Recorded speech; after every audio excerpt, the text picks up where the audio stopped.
Welcome, everybody. We are going to start reading Pride and Prejudice to honor our Advent that's going to be starting very soon here. That is based on the 1995 version of the Pride and Prejudice TV series. So we're just going to start reading and try and enjoy this together as we are ready, getting prepared to begin this Advent. If you're interested in this type of video, make sure you're putting a thumbs up. And if you haven't yet joined our family, please hit the subscribe button, which is underneath this video, and click on the bell to make sure you get notifications of future videos. My name's Deborah, and this is Delphine's Handcrafted. So I guess let's just get started. This is Pride and Prejudice by Jane Austen. Chapter 1. It is a truth universally acknowledged that a single man in possession of a good fortune must be in want of a wife. However, little known the feelings or views of such a man may be on his first entering a neighborhood, this truth is so well fixed in the minds of the surrounding families that he is considered the rightful property of someone or other of their daughters. "My dear Mr. Bennet," said his lady to him one day, "have you heard that Netherfield Park is let at last?" Mr. Bennet replied that he had not. "But it is," returned she, "for Mrs. Long has just been here, and she told me all about it." Mr. Bennet made no answer.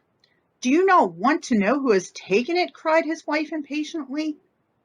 "You want to tell me, and I have no objection to hearing it." This was invitation enough.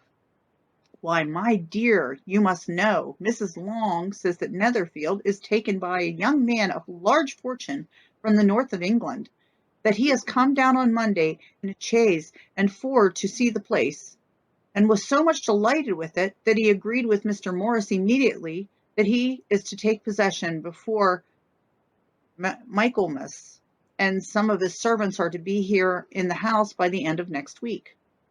"What is his name?" "Bingley." "Is he married or single?" "Oh, single, my dear, to be sure. A single man of large fortune, 4,000 or 5,000 a year. What a fine thing for our girls!" "How so? How can it affect them?" "My dear Mr. Bennet," replied his wife, "how can you be so tiresome? You must know that I am thinking of his marrying one of them." "Is that his design in settling here?" "Design? Nonsense! How can you talk so?" "But it is very likely that he may fall in love with one of them, and therefore you must visit him as soon as he comes." "I see no occasion for that. You and the girls may go, or you may send them by themselves, which perhaps would still be better, for as you are as handsome as any of them, Mr. Bingley may like you the best of the party." "My dear, you flatter me. I certainly have had my share of beauty, but I do not pretend to be anything extraordinary now. When a woman has 5 grown-up daughters, she ought to give over thinking of her own beauty. In such cases, a woman has not often much beauty to think of. But, my dear, you must indeed go and see Mr. Bingley when he comes into the neighborhood." "It is more than I engage for, I assure you." "But consider your daughters. Only think what an establishment it would be for one of them.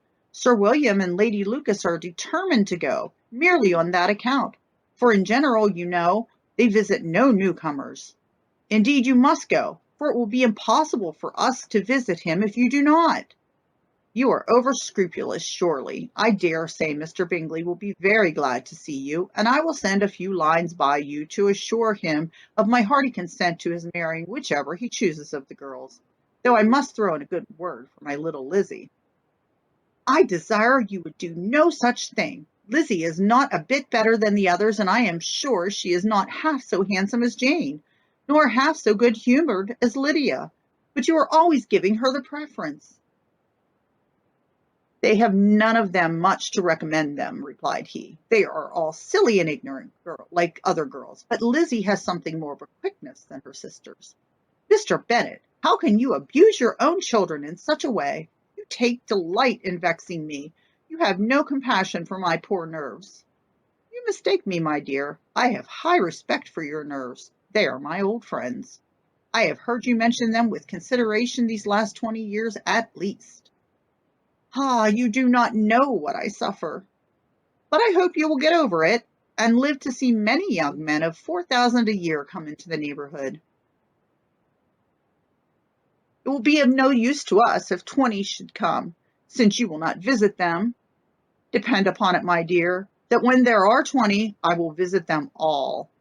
Mr. Bennet was so odd a mixture of quick parts, sarcastic humor, reserve, and caprice, that the experience of 23 years had been insufficient to make his wife understand his character. Her mind was less difficult to develop.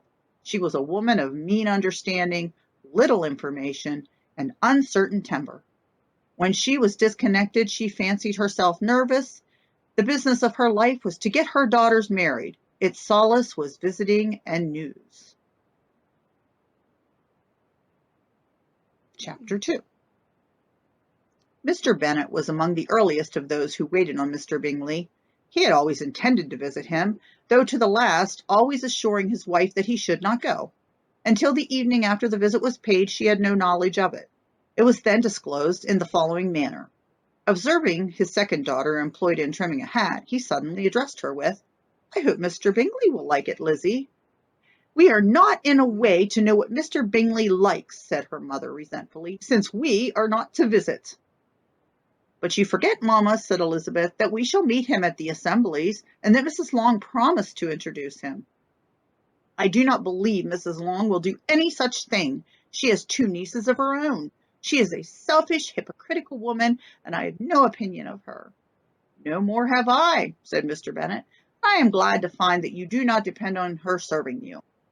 Mrs. Bennet deigned not to make any reply, but unable to contain herself, began scolding one of her daughters. "Don't keep coughing so, Kitty, for heaven's sake. Have a little compassion on my nerves. You tear them to pieces." "Kitty has no discretion in her coughs," said her father. "She times them ill." "I do not cough for my own amusement," replied Kitty fretfully. "When is your next ball to be, Lizzie?" "Tomorrow fortnight."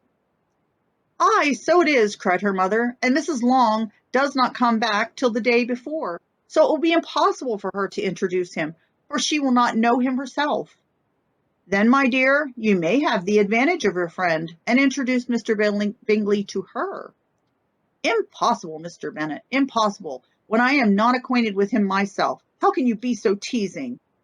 "I honour your circumspection. A fortnight's acquaintance is certainly very little.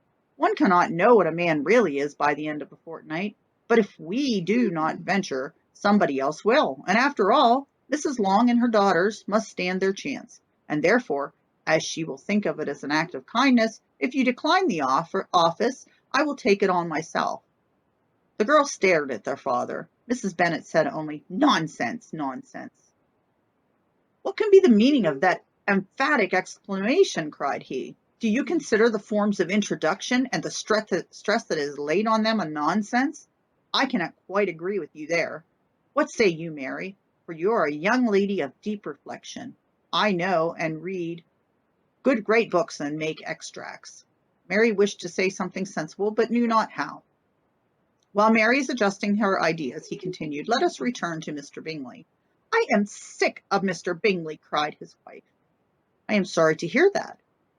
But why didn't you not tell me that before? If I had known as much this morning, I certainly would not have called on him. It is very unlucky. But as I have now actually paid the visit, we cannot escape the acquaintance now." The astonishment of the ladies was just what he wished, that of Mrs. Bennet perhaps surpassing the rest, though, when the first tumult of joy was over, she began to declare that it was what she had expected all the while. "How good it was in you, my dear Mr. Bennet! But I knew I should persuade you at last. I was sure you loved the girls too well to neglect such an acquaintance. Well, how pleased I am! And it is such a good joke, too, that you should have gone this morning and never said a word about it till now." "Now, Kitty, you may cough as much as you choose," said Mr. Bennet, and as he spoke, he left the room, fatigued with the raptures of his wife. "What an excellent father you have, girls," said she, when the door was shut. "I do not know why you will ever make him amends for his kindness, or me either, for that matter."